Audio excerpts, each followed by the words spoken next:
You think he saves you, Elara? He just built a prettier cage." That was what Damien whispered before the night exploded in gunfire and smoke.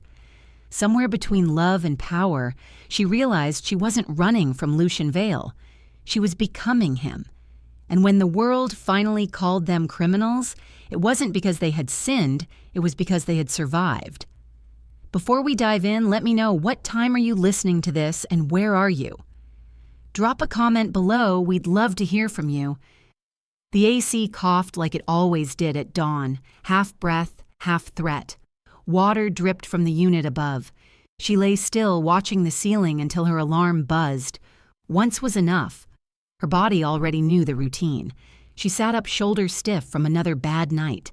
The mattress was thin, the coil pressing into her hip, but it was hers, rent-controlled, over a taqueria. Roaches knew the address better than the mail.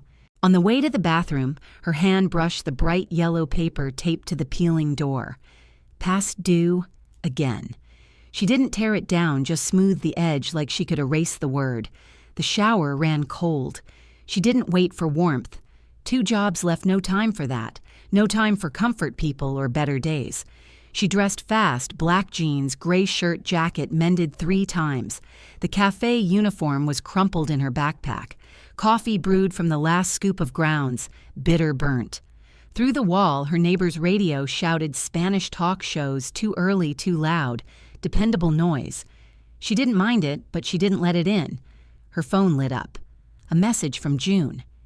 "Need a ride, late shift again." She typed, "I'm good, don't get written up for texting." Then deleted the emoji she almost added. Too soft.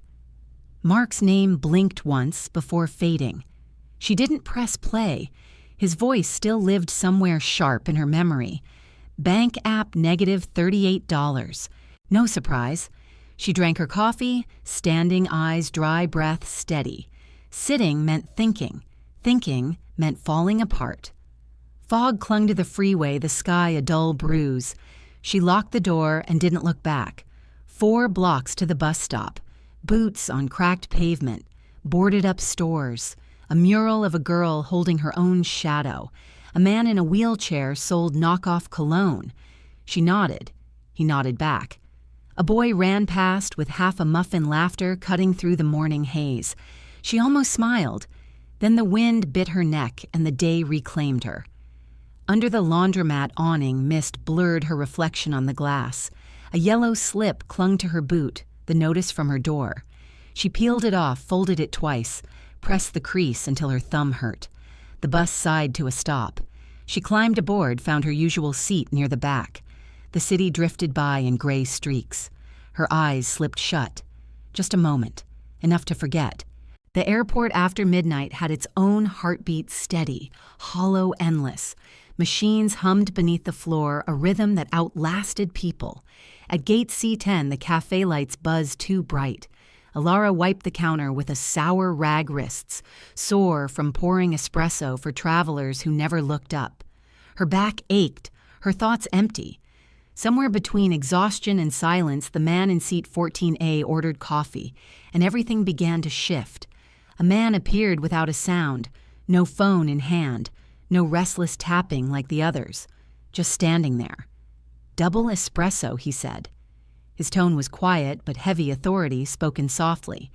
When she glanced up, he wasn't studying the menu. His gaze followed her hand as she poured the espresso, each motion measured, as if he'd drawn invisible lines around her. The coffee streamed black into the cup. He paid with cash left without waiting for change. When she slid the cup toward him, her fingers froze just short of his. He noticed eyes flicking once toward her hand before turning away. He walked off, coat brushing his thigh, a trace of something expensive in the airgun oil, maybe, or control. 2 men followed, silent and deliberate. Elara caught him sitting near the corner facing the runway. He drank the espresso in 2 slow swallows, deliberate calm. She looked longer than she meant to, then forced her eyes back to work. The night crawled. Flights left arrivals blurred. By the time her manager clocked out early, she was alone with the sound of the machines. A gate agent approached. "Your Elara right passenger missed his connection. Needs someone to watch his carry-on. Pays cash." Cash again. Always cash. She agreed. At the Las Vegas gate, she lifted the small black briefcase heavier than it looked and stepped aboard the half-empty plane. The tag said 14A. He was there. He didn't look surprised, just gestured to the seat beside him. Sit. Flight's quiet tonight. She placed the case by her feet and sat. His face caught the dim light. A scar traced his jaw, pale against olive skin. His stillness filled the space between them. The plane taxied. Announcements blurred into hums. Elara tried to stay awake, hands folded tight. But exhaustion had its own pull. The engine's vibration rolled through her body, steady and deep. Her head tilted, resting against his shoulder. Lucian didn't move. He let her stay there, eyes on the aisle, jaw set. Then he adjusted slightly so she wouldn't slip. The faint scent of coffee clung to her. A cheap ring on her left hand caught the cabin light scratched and worn. His gaze lingered. Who had given it to her, and why did she still wear it? He unlocked his phone, typed without looking. Deliver the file upon arrival. She's confirmed. Send. Setting the device down, he watched her reflection on the black screen. Her lashes trembled in sleep, breath slow, unguarded. The cabin dimmed. The world disappeared into the clouds. A flight attendant passed, hesitated, then moved on. Lucian leaned back, eyes half closed. He wasn't used to closeness that didn't demand power. It unsettled him. She shifted, murmured something faint. A curl brushed his collar. Warmth seeped through the thin fabric between them. He breathed out once, steady but sharp. Power didn't always shout it. Sometimes waited quiet, patient, until the other person forgot who held it. The captain's voice droned about turbulence. Reflected in the glass beside him, her sleeping face softened next to his two strangers, suspended in the same stillness. The aircraft climbed. Lucian's fingers traced the rim of an untouched glass of wine, slow and precise. When the lights went low, he shut his eyes not to rest, but to calculate what would follow once they landed. The weight of her head stayed where it was, light but unshakable. Somewhere above Nevada, the plane leveled. Between them, quiet thickened, dangerous in its calm. Lights sliced through the curtains, thin, deliberate lines of desert sun. Elara blinked, heart hammering in the unfamiliar silence. The sheets smelled clean, foreign, too perfect. She sat up. A man's dress shirt hung loose on her shoulders. Nothing else. The fabric was soft but carried weight like a secret. She drew her knees close, blinking against the bright room.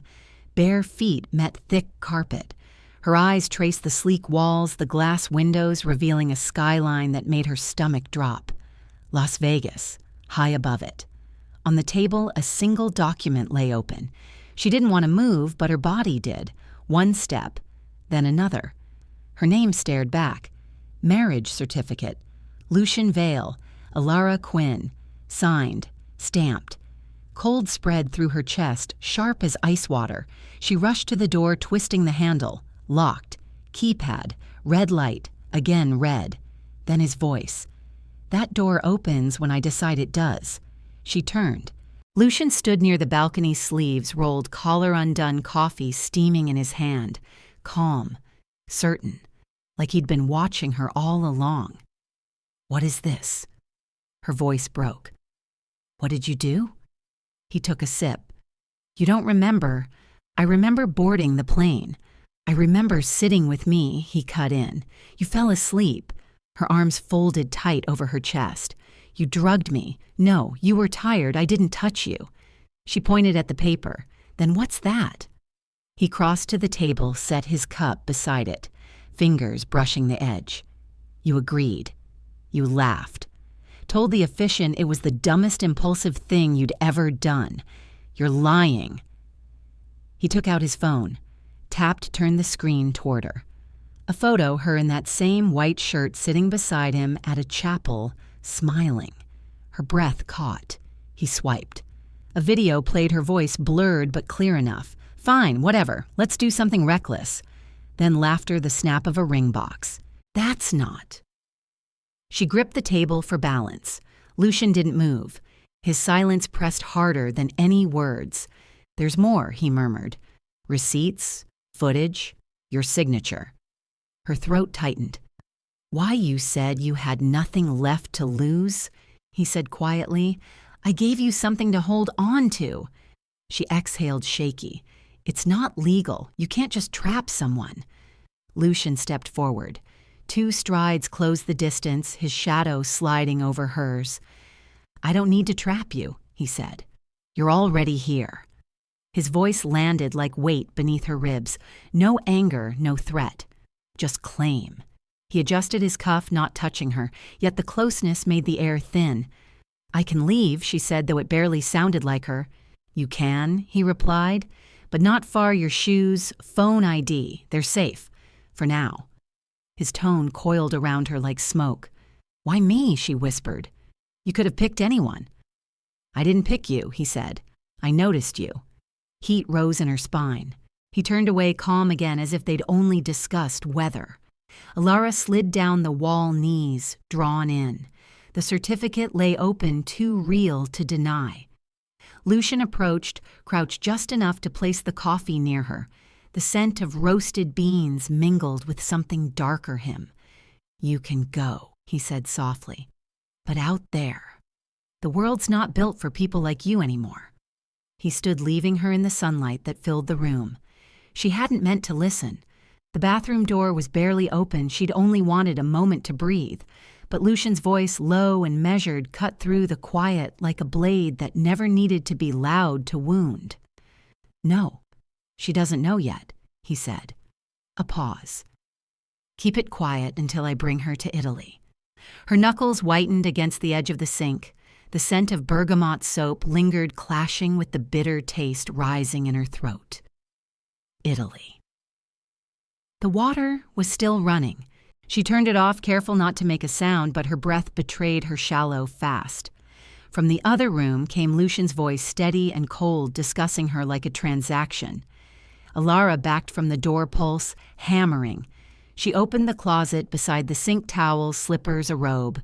Above them, a sleek black bag. She pulled it down. Cash neatly banded.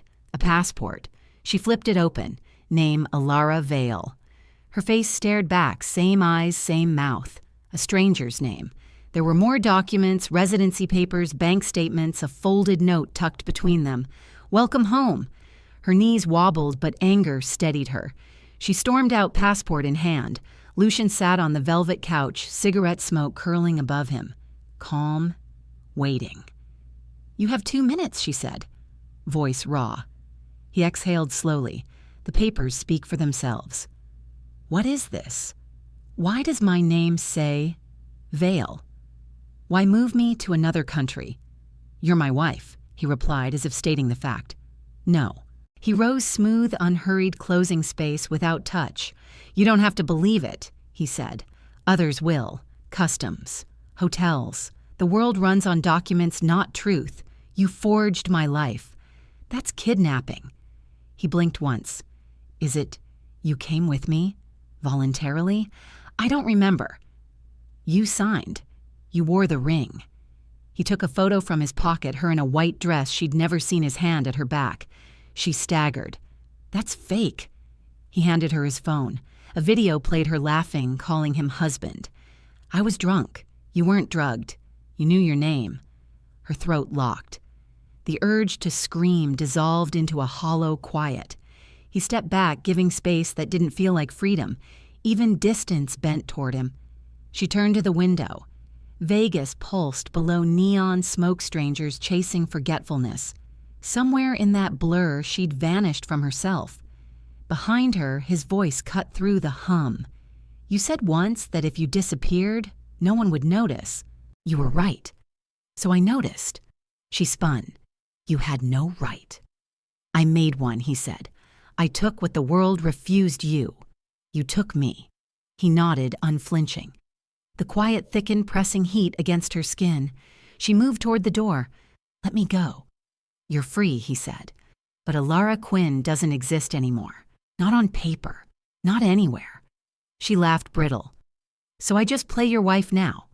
You don't have to play, he murmured, stepping past her. You already are. The door closed with a soft click. She stood there shaking. Smoke lingered faint and sharp. The passport burned in her hand heavier than any chain. The hallway glowed under soft chandeliers, each surface polished like it feared imperfection. Elara's heels clicked against marble as Lucian guided her into the ballroom. His hand barely touched her back, yet its weight felt immovable. "Smile," he murmured. "They're watching." The crowd shifted. Conversation stilled. Men in tailored suits turned slightly glasses, hovering mid-air. No one approached. They didn't have to. Lucian Vale moved like the room already belonged to him. Jazz hummed, lazy, intimate. On a stage tucked in the corner, a trumpet exhaled longing into the ceiling. Elara's borrowed dress scraped her ribs too tight, too visible. The weight of stares burned. She couldn't decide which was worse, the ones pretending not to see her or the ones who did. Lucian handed her a glass of sparkling water. "You'll have this," he said. She took it, fingers brushing his only a second enough to sense the restraint under his skin, a man holding too much inside. Then he appeared. Damien Corvo. She didn't need an introduction. His gaze found her like a weapon she hadn't seen coming, cold, deliberate. He moved like Lucian, but darker, every gesture polished to conceal the rot beneath. "Well, well." His tone dripped with amusement. "Mrs. Vale, I assume." His glance slid to Lucian. "Congratulations. You've always had fine taste in acquisitions." Lucian said nothing. His stillness carried more menace than words. Damien extended a hand. Damien Corvo, a name worth remembering. She hesitated. His palm waited. Lucian's glass hit the table softly. She doesn't shake hands with men who plan to use them later. A quiet exhale from her, a small chuckle from Damien. "Touché." His gaze lingered on her mouth. "Still, you're fortunate. Few people survive sitting beside Vale. Fewer walk away." He lifted his glass, tapped it against hers. She didn't react, but Lucian's fingers closed over her wrist beneath the table. Not hard, just enough to remind her she was already marked. Dinner passed in murmurs and ritual smiles. Every word carried a shadow beneath it. Later, as they moved through a dim corridor lined with gold light, Elara pulled her hand away. "You don't own me." Lucian didn't stop. "No, but you carry my name. In this world, that's ownership enough." She stepped in front of him. "You had no right to touch me, to drag me here. I'm not your weapon." His eyes dropped to her lips, then back to her face. Calm. Too calm. "I don't ask for right," he said. "I take responsibility for what's mine." "You keep saying that," she snapped. "Like I'm property." He breathed, once slow. "No, you're not. That's why it's harder." He passed without touching her, yet her skin tingled as if he had. The space he left seemed to hold him anyway.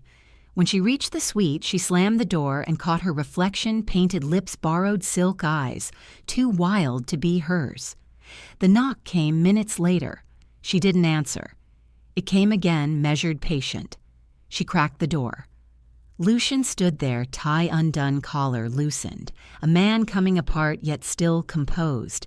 He held out her phone. "You left this." She took it. "What does Damien want from you?" He paused at the doorway. "What I protect. And what's that?" His eyes flicked toward her. "You." The door closed softly. She stayed frozen as the lock clicked.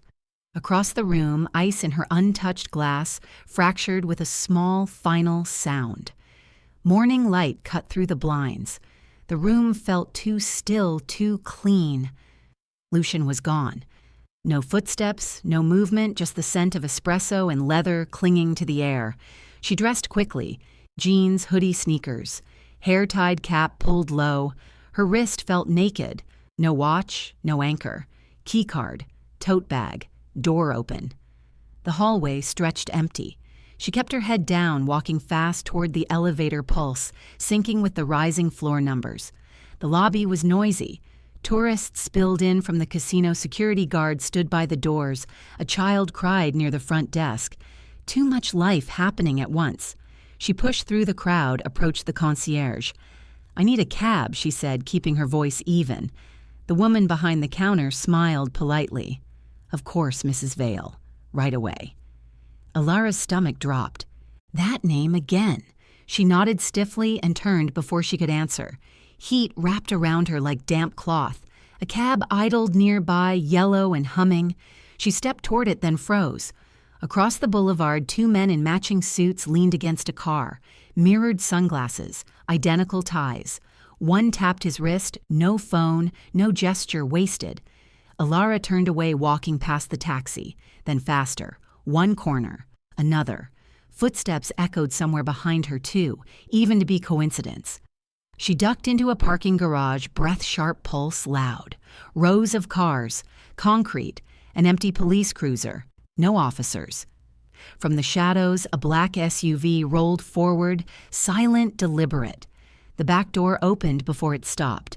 Lucian stepped out. Shirt sleeves rolled, no tie expression unreadable. He didn't rush. He didn't have to. "You ran," he said. "You had me followed. I had you protected. You locked me in a city like a cage." "Vegas isn't safe," he replied, "for anyone.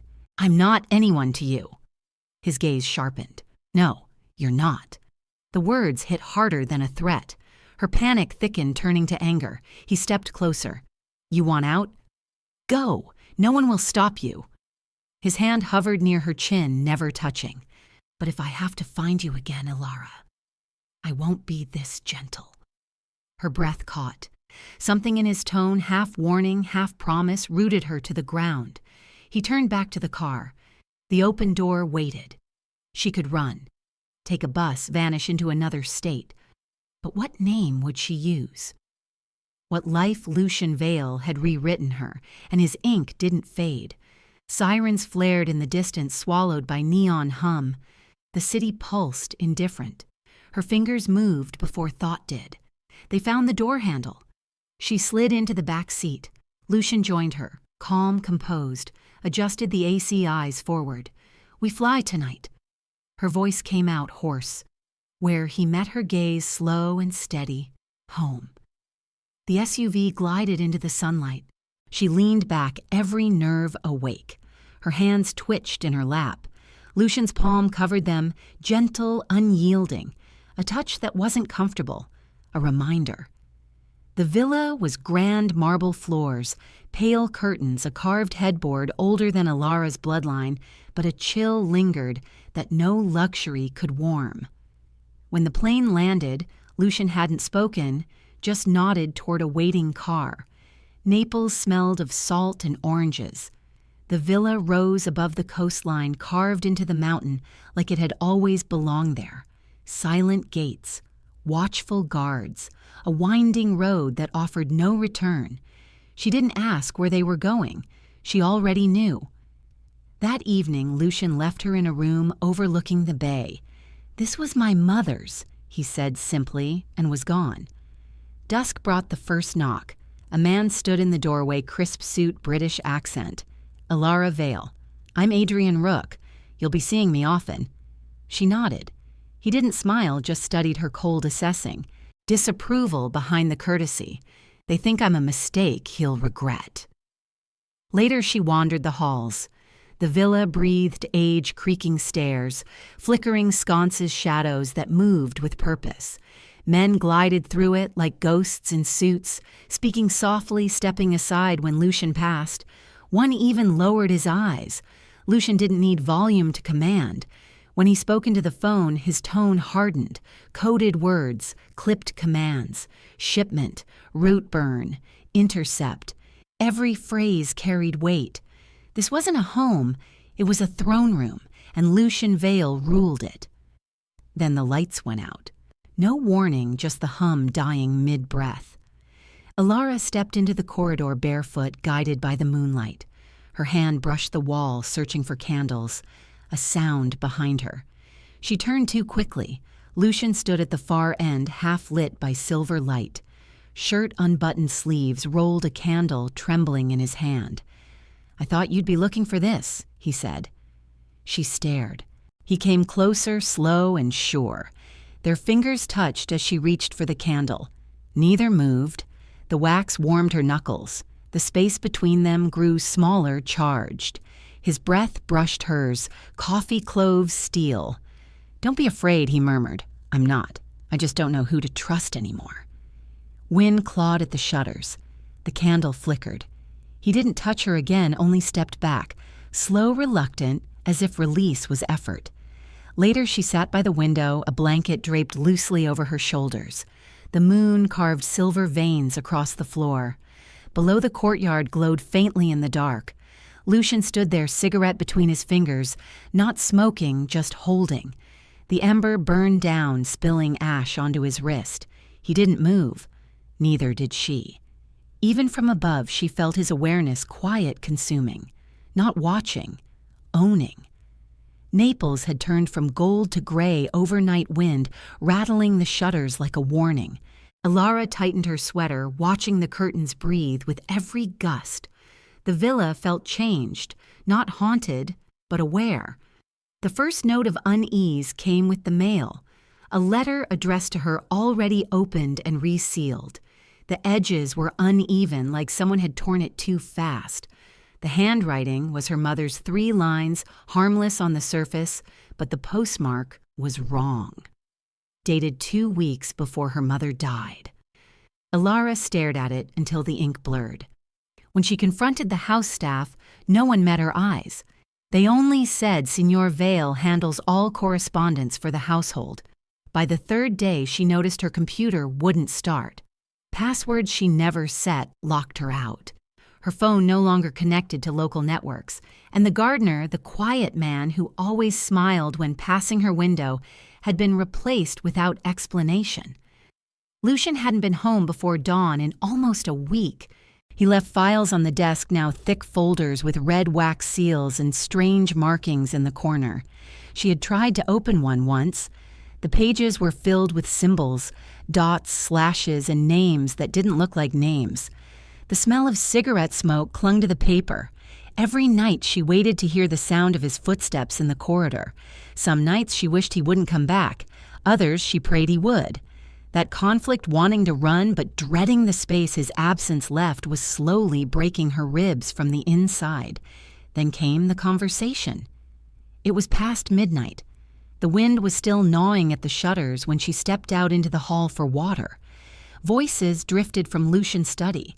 She recognized Adrian's precise tone, cold as steel.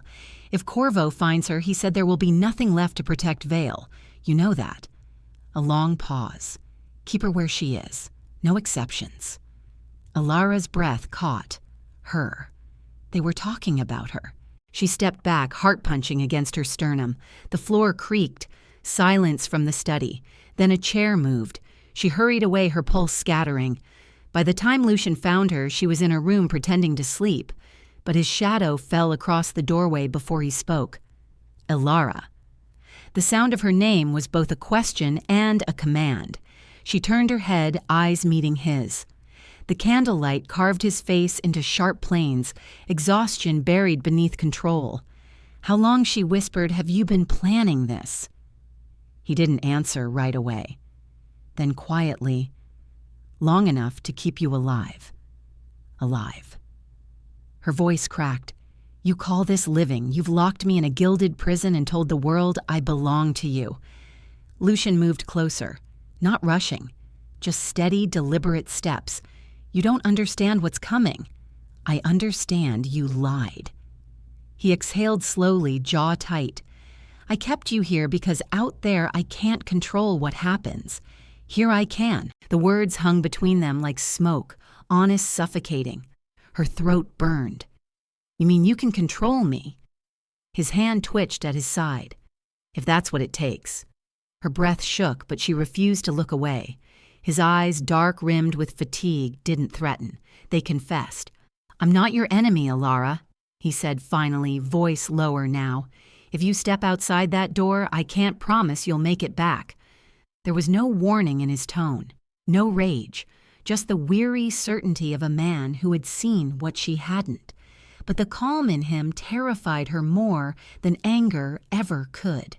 He looked drained, yet somehow still in command of every inch of the room. Even his silence pressed against her skin. It wasn't arrogance, it was gravity, a pull she couldn't resist even when she wanted to. She wanted to scream, to break something, to make him lose that perfect stillness. But her voice refused her. Her body betrayed her again, frozen in the center of his control.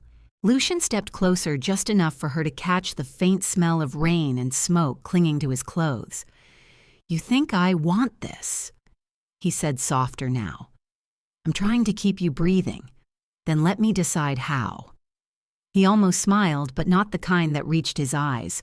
You wouldn't survive it. Elara's chest tightened. The part of her that once believed him now wanted to claw out of its cage. Lucian turned away. "Lock the door tonight," he said. When he left, the scent of smoke stayed behind. Elara waited until the hallway fell still, then pressed her palm to the cool glass. Her reflection quivered against the sea's black surface. In the faint shimmer, she thought she saw him still watching, steady, unreadable. She stepped back, but the echo of his presence clung to her skin. Lucian had gone to the docks, leaving the villa wrapped in silence that felt rehearsed. Elara waited an hour before moving. Bare feet against marble, she followed the faint crackle of a dying fire from his study. The door wasn't locked. That was the first alarm. Lucian Vale never forgot locks. She pushed it open. The room held smoke whiskey and a faint metallic tang gun oil. The desk was clean except for a stack of red-tied folders. One drawer sat half-closed, hurried. Her hand hovered, then pulled it open. An envelope waited sealed in wax.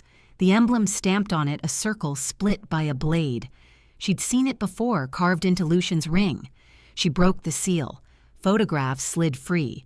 Her mother smiling younger, a baby in her arms. A child with dark curls and the same small birthmark on her wrist that Elara had tried to hide her whole life. Another photo a family posed before a villa.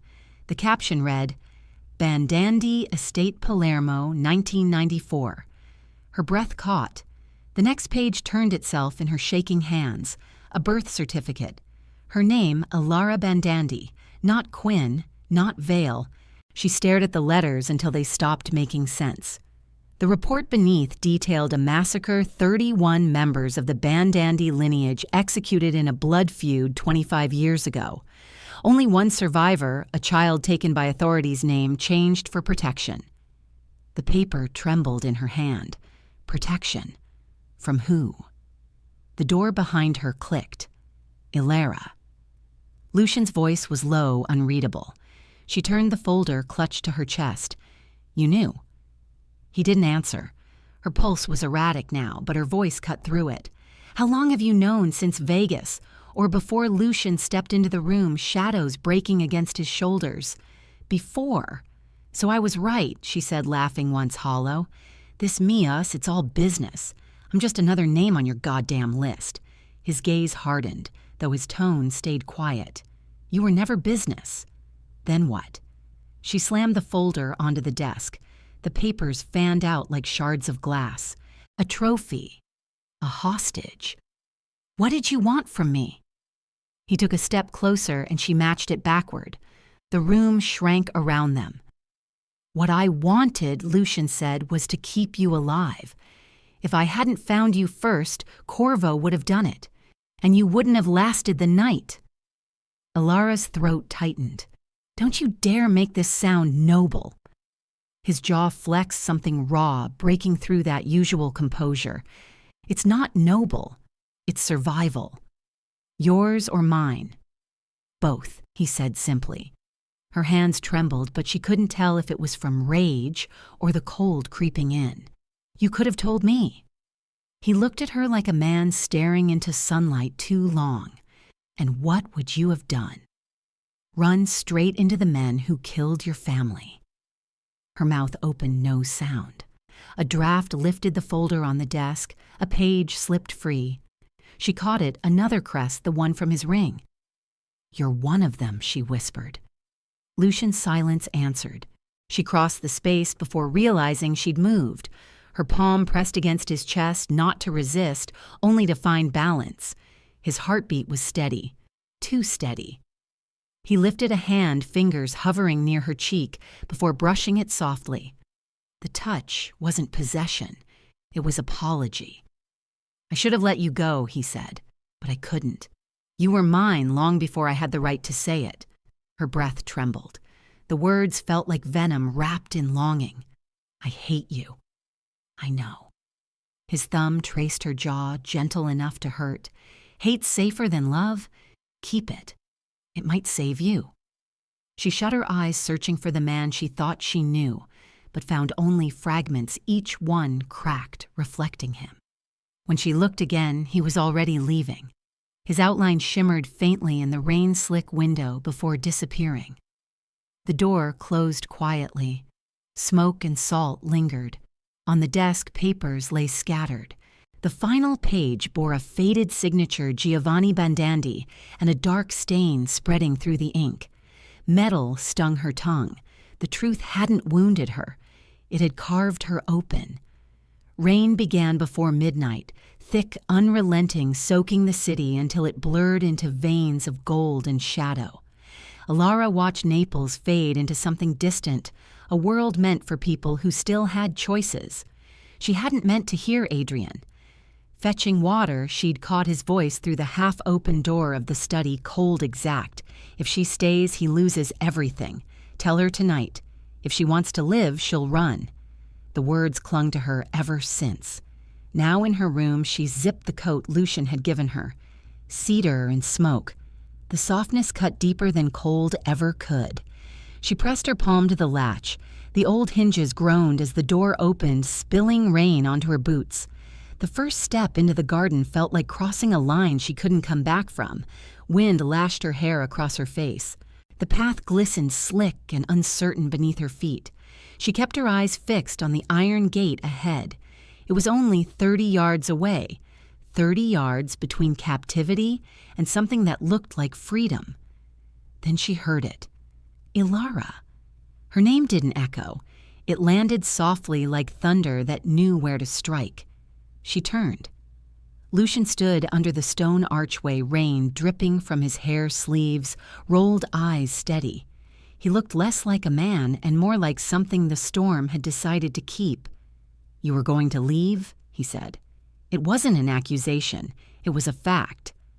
Elara's breath caught. "You shouldn't be here." He stepped closer. "Neither should you." She gripped the edge of her hood tighter.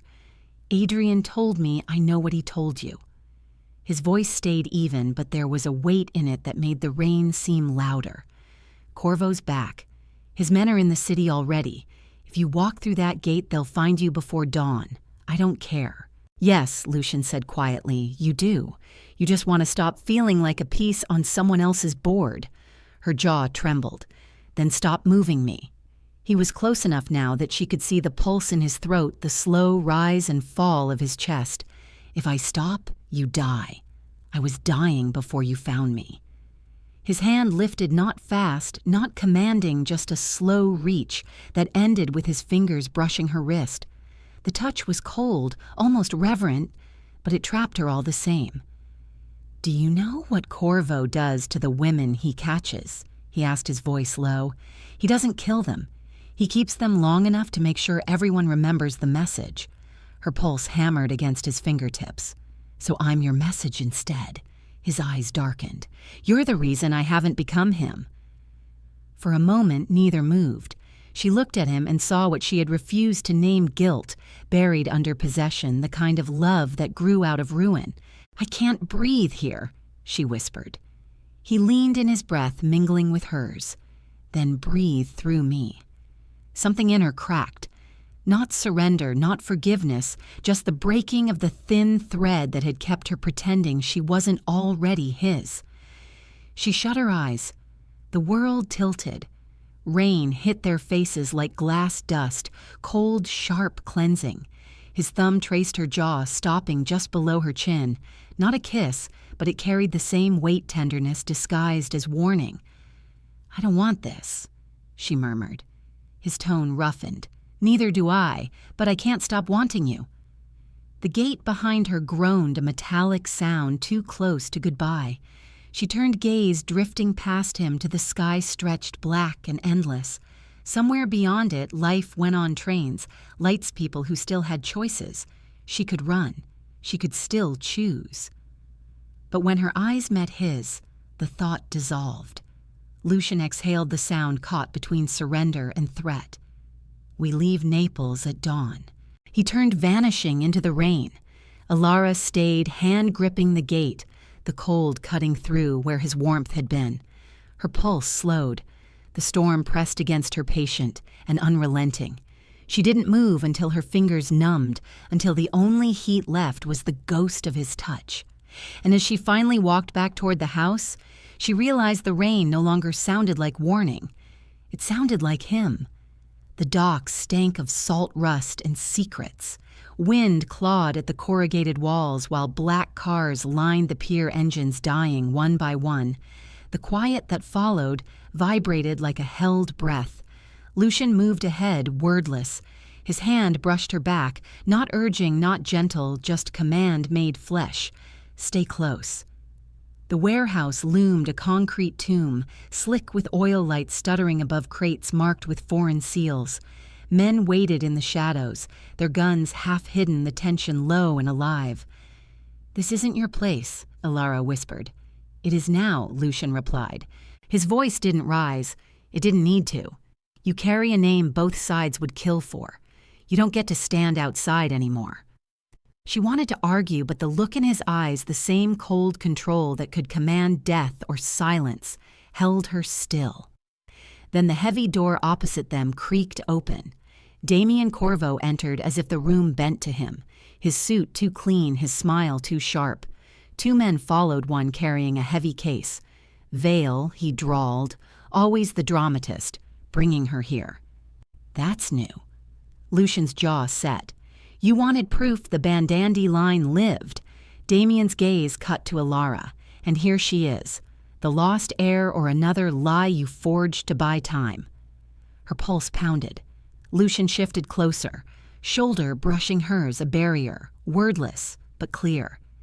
Damien stepped forward, hands in his pockets. Tell me, girl, do you even know who you are, or has Vale rewritten you too? Lucian moved, restrained fury in every breath. Elara caught his sleeve. Don't, she whispered. He stilled. Damien's laugh slid through the room. So the rumors are true. The man who buried cities now trembles for a woman. The warehouse went still. Even the rain held its breath. Elara didn't look at Lucian, but felt the violence coiled beneath his calm. Damien's tone hardened. You think love buys loyalty? It weakens you. Lucian's voice was low, steady. It makes me unpredictable. Unpredictable men die first. Lucian's hand found her wrist. His thumb traced her pulse, counting, claiming. Damien noticed. Fear disguised as devotion. I'm not afraid, Elara said. Damien's eyes gleamed. Then maybe you should be. When this ends, one of us bleeds, the other burns. Guess which one he'll drag you down with. Elara met his stare. I'm already burning. Lucian's breath slowed beside her, quiet, controlled, dangerous. Damien's smirk faltered.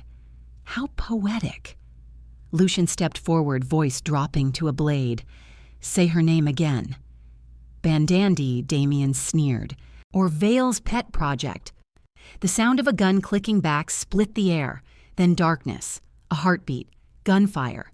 Bullets ripped through the black. Men shouted in Italian boots, pounded metal crashed.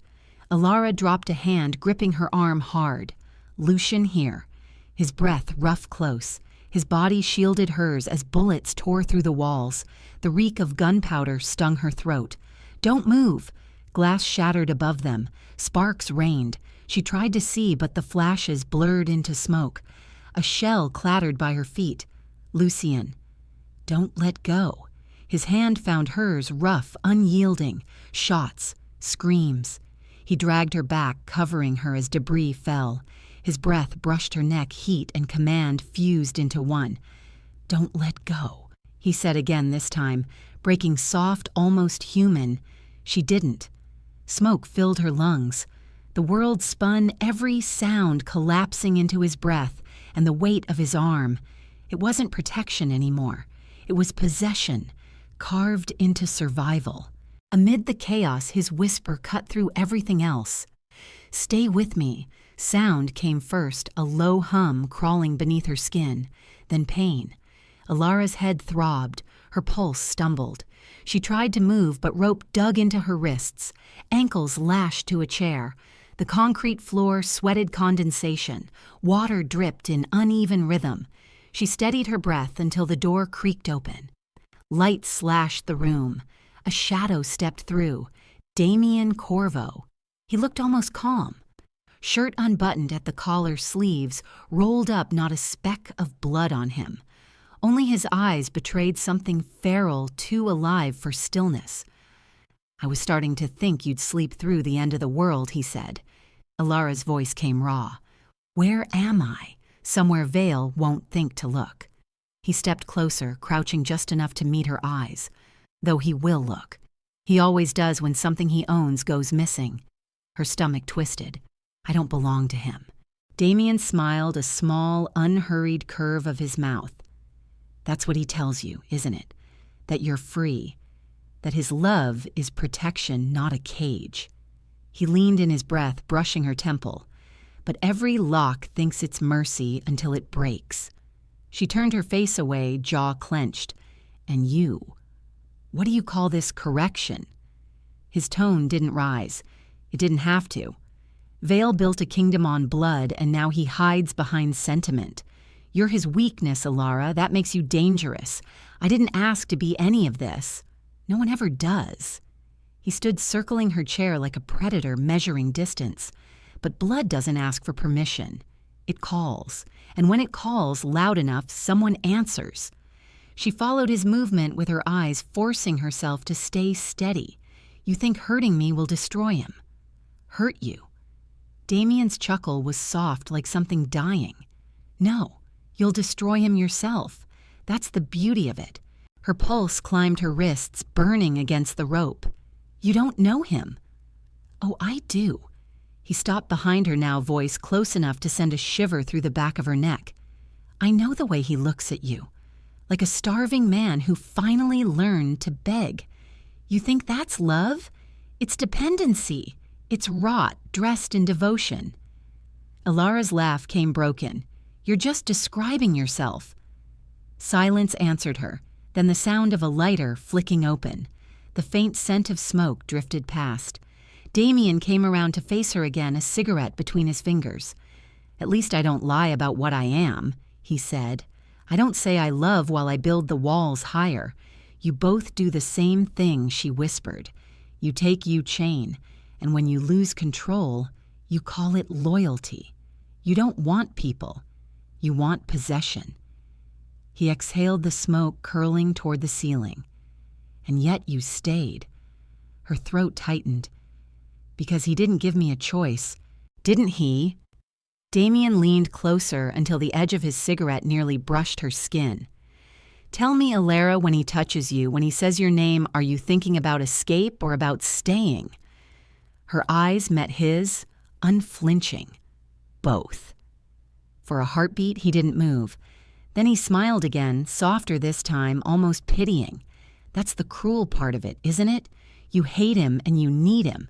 You think that's power, but it's just another kind of surrender." She drew in a slow breath. "If he comes, you'll see what surrender really looks like." Damien straightened, running a thumb along the edge of the chair, testing the rope. "If he comes, this place will burn before he reaches the door." The words should have terrified her. They didn't. What scared her was how calm she was now, how the fear had thinned into something colder, sharper. "You can kill me," she said quietly, "but you'll never own what he already has." Damien's smile faded. For the first time, something cracked in his expression. Then came the noise, tires screeching, men shouting, the clipped orders of guns being raised. Damien turned toward it, amused. "Well, seems your savior's early." Elara twisted against the ropes, the fibers cutting deeper. He flicked his cigarette spark, scattering across the damp floor. "Don't worry, I won't kill you yet. I want him to watch when he loses." He barked something in Italian to the guards. Boots thundered down the hall. The door slammed, the light vanished. Only her breath remained shallow and steady as engines roared closer. She tilted her head back, ropes biting her wrists, eyes closed. It always ended this way between men who mistook obsession for love. But this time, something shifted. She didn't want rescue. She wanted to stand. Sirens wailed. Blue light flickered under the door, flashing across her face. Fear lingered, but it no longer shrank her. It steadied her. The warehouse burned like a dying sun. Flames clawed at the steel beams until they bent and screamed. Sirens wailed somewhere distant, swallowed by gunfire, and shouted orders. Elara sat bound, smoke tearing at her throat, vision blurring. Then a figure through the haze, tall, bleeding, moving with familiar purpose. Lucian. He didn't call her name. He didn't need to. His gun barked twice. 2 men fell. The third barely raised his weapon before Lucian's blade found him quick, clean, inevitable. He reached her breath-ragged shirt, streaked with blood rage, held together by sheer will. The knife sliced through the ropes. Fibers snapped, stinging her wrists as they fell. Her first breath of freedom came with a cough. "Lucian," she rasped, eyes watering. "You came." He looked down at her eyes, bloodshot voice rough. "I told you if I had to find you, there'd be no way back." He caught her arm firm, not cruel. His hand trembled, smearing blood across her skin as he pulled her toward the burning doorway. She stumbled. He caught her, holding her upright. For a heartbeat, they stayed like that, her face against his shoulder, the scent of gunpowder and smoke between them. "You're bleeding," she whispered. "So are you." They moved through collapsing beams, dodging bursts of fire. Glass shattered overhead, raining sparks. Damien was gone. Lucian's jaw tightened. He ran. "Then let him," she said, clutching his arm. "Please." His gaze darkened. "You think he'll stop men like him, never stop. You're not saving me if you die here." Something cracked in him just enough to show what he hid. He stepped closer until their breath met. "Don't tell me what I owe," he rasped. "You don't know what I've already lost to keep you." Her lips parted, words lost in the roar around them. Firelight carved his face into something half beautiful, half ruined. He touched her cheek thumb, brushing soot away, tender but heavy. It wasn't comfort. It was claim. "You should have let me go," she whispered. "I don't know how." The ceiling split with a crash. He pulled her clear as fire rained down, the heat burning through fabric. Exhaustion replaced fury in his eyes. "Can you walk?" She nodded. Barely. He guided her through the wreckage, shielding her from sparks and falling beams. Each step was a battle against smoke and gravity until the cold wind hit her face. Sirens wailed, sea spray cutting the heat. Adrian emerged from the trucks. "Lucian, police are coming." Lucian didn't answer. He held Elara upright, her face pale, unfocused. "Don't close your eyes." Her whisper trembled. "You'll find him, won't you?" He hesitated, then nodded. "I'll finish it." She sagged against him, drained. Adrian's hand gripped his shoulder. "We need to go. Now." Lucian looked down at her thumb, tracing the rope burns on her wrist. "Take her," he told Adrian. "Don't stop until she's safe." Elara's fingers caught his coat, unwilling, even in weakness. He leaned close breath, rough against her ear. "You shouldn't have made me come for you." Then he let go. Adrian caught her as Lucian turned back toward the inferno. Fire swallowed his silhouette, turning him into shadow and flame. In the car, Elara's head rested against the window. Through the smoke, she saw him one last time, motionless, alone, a figure carved from burning light. 2 days later, Naples went still. Smoke had cleared from the docks, but ash still clung to the wind. The Corvo Empire lay in ruins. Its men scattered its leader in chains. In a villa above the harbor, the last of the Vale blood slept under a dim lamp. Lucian hadn't opened his eyes in 30 hours. Doctors came and left, muttering about infection rest time things that meant nothing to a man who'd never believed in healing. Elara sat beside him, changing bandages with shaking hands. The bullet wound along his side was deep, close enough to remind her how little separated life from loss. His face had gone pale, stripped of power, like someone learning to breathe again. She dipped the cloth into the bowl and wrung it out, drops, hitting the water one by one. Each sound filled the space between them, steady as a heartbeat that refused to stop. "Lucian," she said softly, not expecting an answer. His eyelids flickered. For a moment she thought it was a dream. Then his voice hoarse cracked, pushed through the quiet. "I tried to save everything," he murmured, breath hitching, "but I only saved you." Her throat tightened. She pressed the damp cloth to his forehead, pretending not to hear the confession in his tone. "You should sleep," she whispered. "I can't." His gaze drifted toward the ceiling, unfocused, as if seeing something she couldn't. "Every time I close my eyes, I see what's left of it. The docks, the men, Damien's face before it ended." She said nothing. There was no comfort to give. Nothing could make the cost less cruel. His hand moved slowly, blindly searching.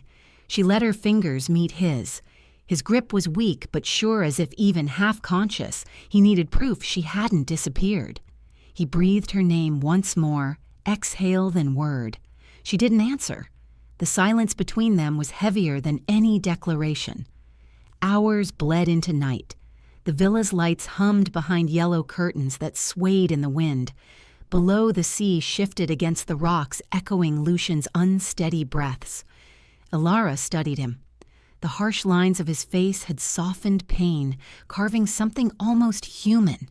That was the hardest to bear.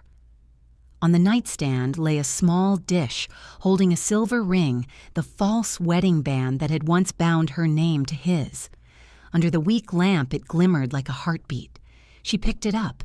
When she'd removed it days ago, she thought she was freeing herself. But freedom she'd learned wasn't about metal or paper. It lived or died in the places his voice still lingered. She set the ring beside his hand. It rolled once, then stopped against his fingers. He stirred. "You're still here," he murmured, half dreaming. She brushed the hair from his forehead. "Where else would I go?" A ghost of a smile touched his mouth. "You said you'd leave when you could." "I did," she whispered. "But I didn't." He didn't answer. Sleep pulled him under again, breath shallow but steady. She didn't hate the sound anymore. It was fragile, imperfect, alive. Elara rose and crossed to the window. The city below shimmered under a haze of orange light, the harbor trembling with reflections. Behind her, Lucian murmured something, her name maybe, or a promise too worn to hold. The ring spun once in the breeze settling near his palm. She lingered before stepping through the open doors to the terrace. The marble chilled her feet. The wind smelled of salt and rain. The waves below broke slow and heavy, keeping time with her pulse. A buoy bell rang in the distance. She closed her eyes, letting the mist touch her face. Behind her, Lucian's breathing stayed even proof that despite blood lies and ruin they'd survived. The world hadn't forgiven them, but for a fleeting moment, it stopped asking questions. In that fragile hush, neither peace nor punishment, Elara listened to the ocean beating against stone, her heartbeat falling into rhythm with it, as if both were relearning how to live after too much silence. 3 days after the fire, the world had gone quiet again. Not peace, just the heavy stillness before confession. The Vale estate remained sealed. Most of Lucian's men had vanished into alleys or ships leaving Naples. Police patrolled the coast, asking questions no one dared to answer. The papers spoke of smuggling and missing shipments, but not his name. It was as if the city itself had agreed to keep his ghost hidden. Elara stayed in the upper room. The curtains were torn where the wind had pushed through during the storm, their edges stiff with dried salt. The scent lingered in the walls, in the sheets, in her hair, reminders that the house was still breathing in the memory of violence. Down the hall, Adrian moved quietly, speaking in low tones on the phone, arranging what was left of their world. His voice carried the clipped calm of someone used to rebuilding ruins. Lucian hadn't left his room since the night he killed Damien Corvo. He was alive barely. Fever had taken him rising and breaking in waves. Sometimes she heard him mutter things in Italian names she didn't know. Other times it was her own name whispered, as though it hurt to say. She stopped going to the doorway. Listening was enough. That morning, Elara walked the corridor barefoot, her steps soft on marble. Each room still carried the memory of chaos, an overturned chair, a blood stain on the rug glass glittering beneath the piano. By the sink, she found a broken cup she used to drink from during quieter days. Lifting it, the edge nicked her finger. A bead of blood slid into the running water, the red spreading instead of fading. She dropped the rag, leaning on the counter as her breath came sharp. Somewhere, a clock ticked off beat. Lucian's voice drifted from the next room, rough with sleep. "I can't save anyone. I can only keep them from leaving." The words froze her. They settled slow and heavy like poison finding its mark. She stood bleeding quietly, caught between ache and exhaustion. By afternoon, the light had turned to rust. She sat on the courtyard steps, knees drawn close. She wondered if the bodies had surfaced or if they were still drifting beneath that still horizon. The fake wedding ring rested in her palm, dulled by soot. To throw it away felt wrong. To wear it again felt worse. She pressed it into her skin until it left a red circle that looked too much like memory. A breeze carried the sting of salt. She inhaled until it hurt. Then a sound. Soft steps on stone. A stray cat slipped through the gate, gray-furred eyes sharp. It stopped studying her. "Hey," she whispered, "I won't hurt you." The cat hesitated, then backed away. She almost smiled. "Yeah, I don't trust me either." It vanished into what was left of the garden. Rain began as mist, then thickened, blurring the world to gray. She stayed still, letting it soak through her hair, sting her cut, cool her skin. The chill felt honest. Lightning flared. Lucian stood one hand against the glass, watching her. He didn't move or speak, just breathed as if that was all he could manage. Thunder rolled a heartbeat later. She met his gaze, expression unreadable. The storm had ended, but what followed was heavier, the silence of two people who'd burned through everything and still hadn't escaped each other. The rain deepened. She tilted her head to the sky ring clenched in her palm. Salt touched her lips. The world blurred, and still she didn't blink. Through the shimmer of stormlight, his silhouette stayed framed in the room, motionless, suspended between staying and leaving. Neither crossed the distance. The television spoke first. A news anchor's voice cut through the hum of evening, measured detached. On the screen, a photograph of Lucian Vale. The same eyes stripped of warmth, the same mouth set in quiet defiance. Beneath it, a single word glowed across the broadcast, "Wanted." Elara stood frozen beside the table. The glow from the TV turned her face pale, the reflection flickering across her skin like ghostlight. Suspected leader of a transnational laundering network operating under multiple aliases, the anchor continued. Interpol confirms cooperation with Italian authorities. A full warrant has been issued. The next photo was worse. Damien Corvo, dead-eyed, bruised. Beneath it, deceased. The sound of glass clinking pulled her back. Adrian was standing by the door, his coat still damp from the rain, eyes shadowed with exhaustion. "They've traced the money routes," he said quietly. "The Corvo accounts led straight here. They have enough to raid the villa within hours." Lucian sat in the armchair, a blanket draped loosely around his shoulders. He hadn't looked at the screen once. His gaze stayed fixed on the horizon, gray and endless. When he finally spoke, his voice carried the same restraint that once commanded rooms. How much time? Adrian's hesitation said everything. A few hours at best. I can get a car, maybe a flight from Bari if we move now. Lucian nodded once. Nothing more. Elara turned off the television. The silence that followed was worse than the broadcast, the kind of silence that hummed with things already decided. Adrian slipped a folded map onto the table. "If you're going, it has to be now." His voice lowered. "They'll seize everything, your accounts, your records, your name. Once you leave, you stop existing." Lucian's eyes lifted toward Elara. "We already stopped existing," he murmured. Adrian hesitated, then stepped back toward the door. "I'll ready the car." Elara moved to the desk where papers lay scattered: passports, forged IDs, the fake marriage certificate still marked with her name. The bandandy file lay open edges singed from the fire.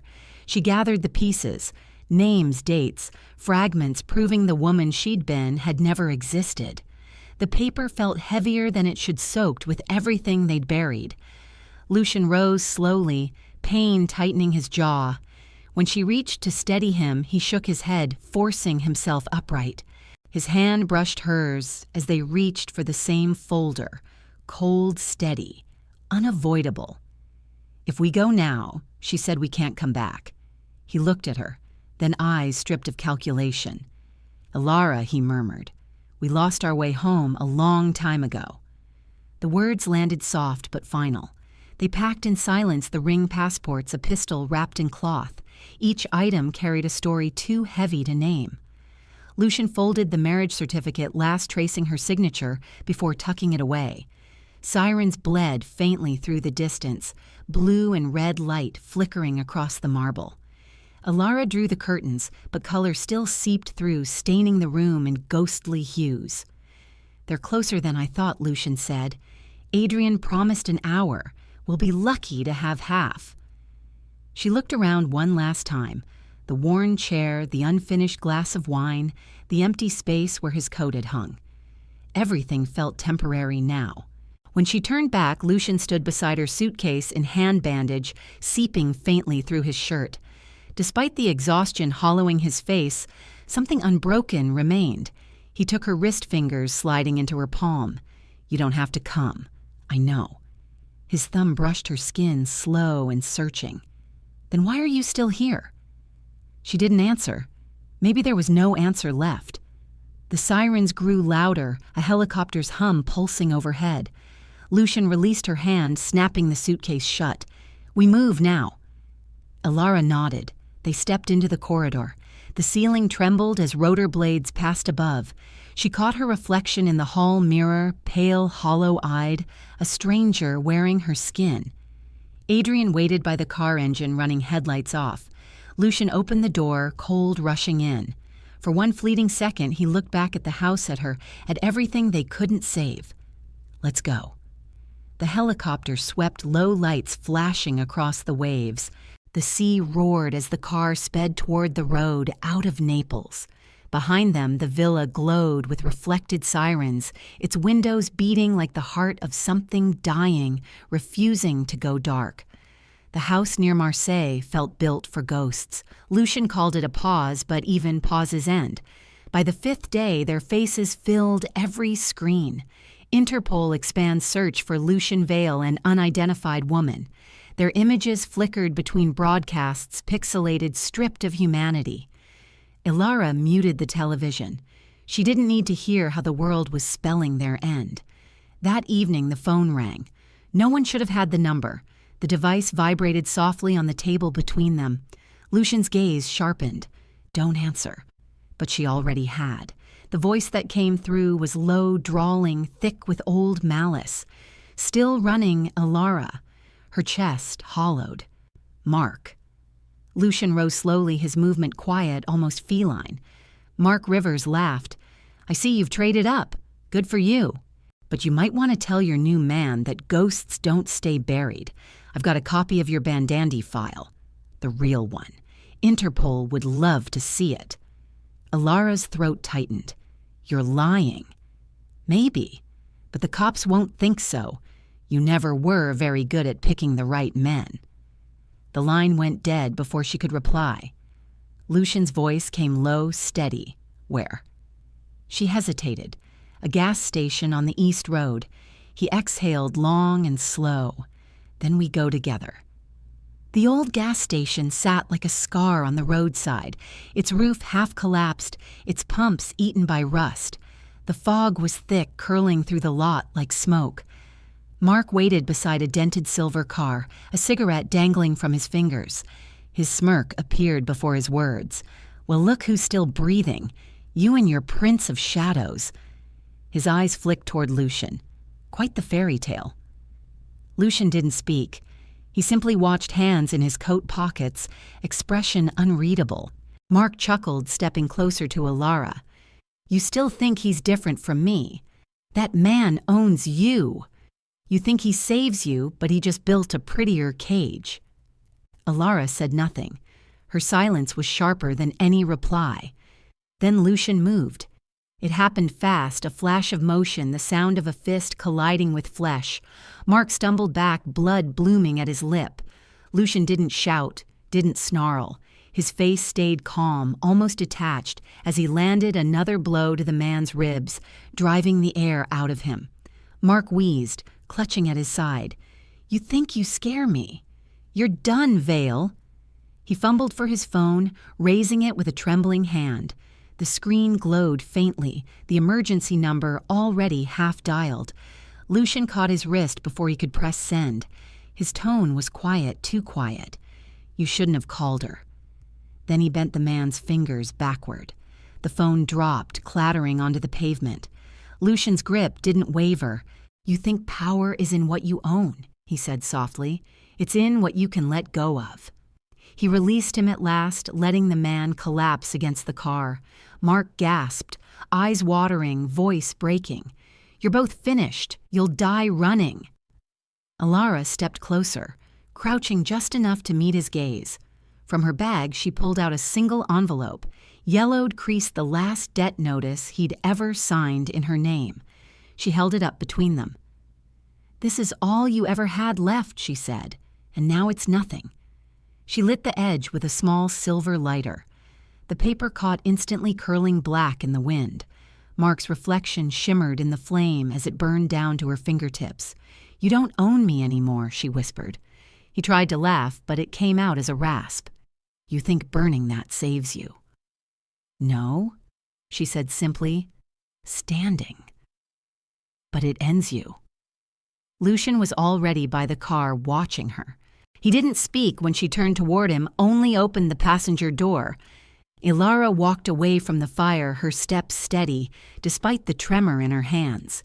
The smell of ash followed her, carried on the wind. Behind them, Mark's curses were lost under the sound of the flame eating through the last piece of her past. Lucian started the engine. Is it done? Elara stared straight ahead. Yes. The cottage stood on the edge of the Atlantic, small and crooked, as if it had grown tired of standing against the wind. For weeks, that was the only sound Elara heard when she woke. The mornings came slowly. The smell of salt clung to everything. Lucian fixed what he could, though the tools were old and the nails rusted. He didn't complain. He no longer needed to. They lived quietly under borrowed names written on forged Portuguese IDs, Ana Sousa and Miguel Duarte. No neighbors came close enough to question, and no one looked twice at the couple who never stayed in town after dark. But the radio, when the signal was clear, still whispered their real names. Interpol expands its search for Lucian Vale and Elara Quinn, last seen near Marseille. Both considered armed and dangerous. Lucian never turned the volume higher than a murmur. Elara pretended not to hear. That morning, the wind carried rain from the horizon. Elara bent over the sink, gripping the counter until her knuckles blanched. The nausea hit without warning, sharp, deep, final. She rinsed her mouth with trembling hands, her reflection pale and uneven in the cracked mirror. She knew. Her body told her what words hadn't yet formed. In the living room, Lucian sat by the table, the daily newspaper folded open in front of him. His hair had grown longer, streaked with silver at the edges. He'd begun to look less like a man on the run and more like a memory that refused to fade. When she walked in, he glanced up. You're up early. Elara nodded, her throat still tight. She didn't sit right away. Her eyes caught the front page. Their faces. Again. The photo was grainy, taken from a security camera somewhere in southern France. The caption read, Vale and companion still at large, possible crossing into Portugal. Lucian folded the paper carefully, as if he could erase the image by creasing it. Then he set it on the table between them. Neither of them spoke. The kettle whistled faintly on the stove. Elara poured the water, her motions steady, almost ritualistic. Lucian's gaze lingered on her hands, the way they trembled slightly, as she lifted the cup, the way her breath hitched every few seconds. "You're pale," he said finally. "I'm fine." He didn't argue, only leaned back. Elara followed his gaze, but her thoughts wandered elsewhere to the slow pulse beneath her palm. When she touched her stomach, the quiet awareness that something was beginning inside her, just as everything else was ending. She turned toward him, her voice almost a whisper. "Lucian." He looked up. She hesitated. The words pressed against her throat, but she couldn't let them out. Instead, she placed her hand gently over her belly, the gesture so small it might have gone unnoticed if not for the way his expression changed. Something flickered in his eyes, not surprise, not fear, but a recognition so deep it hurt to look at. The room seemed to contract. "This," she murmured, her voice trembling, "is it the beginning or the end?" Lucian didn't answer. His hand found hers on the table, warm against her cold fingers. He didn't look away, didn't ask for confirmation. He just held on slow and steady, like a man anchoring himself to the last real thing left in the world. A helicopter droned faintly over the coastline. The sound rolled across the water, distant but unmistakable. Lucian didn't move. Neither did she. They stayed still, two fugitives caught between silence and consequence, waiting for a knock that never came. Elara leaned her head against his shoulder. "Do you ever think about what it was all for?" he breathed out, almost smiling. "Every day." And Lucian's hand tightened around hers. "And I still don't know." The afternoon dimmed into gray. The air smelled faintly of rain and smoke from the fire he'd built earlier. On the table, the newspaper lay open again, its headline trembling each time the wind brushed the curtains. "International Criminal Vale Still Missing. Fate Unknown." The paper's corner fluttered against Lucian's wrist, tapping softly like a clock. He didn't brush it away. Elara looked down at their joined hands. The gold of the fake ring had dulled, scratched, and worn from months of flight. She turned it with her thumb absently, like someone tracing a scar. Neither spoke again. There was nothing left to say that could make sense of what they'd done or what they'd lost. The wind picked up. The curtains lifted, revealing the fading sky streaked with silver and ash. The helicopter sound faded completely, now swallowed by the tide. Lucian's thumb brushed across her knuckles. She didn't pull away. They sat like that until the light thinned to blue. Two people no longer wanted by the world, only remembered by the sea. When the first drop of rain touched the glass, it was almost a relief. The wind moved through the room, stirring the newspaper once more. The headline shivered, then stilled. Elara's voice came soft, barely audible. "We don't exist anymore, do we?" Lucian's answer was a breath against her hair. Maybe that's what peace is. In the end, dark obsession was never about villains or victims. It was about the parts of us that mistake control for love and the courage it takes to see the difference. Some cages are built from gold, some from fear, but the hardest to escape are the ones we build inside ourselves. If you carry anything from their story, let it be this: freedom always begins the moment you stop asking for permission to feel.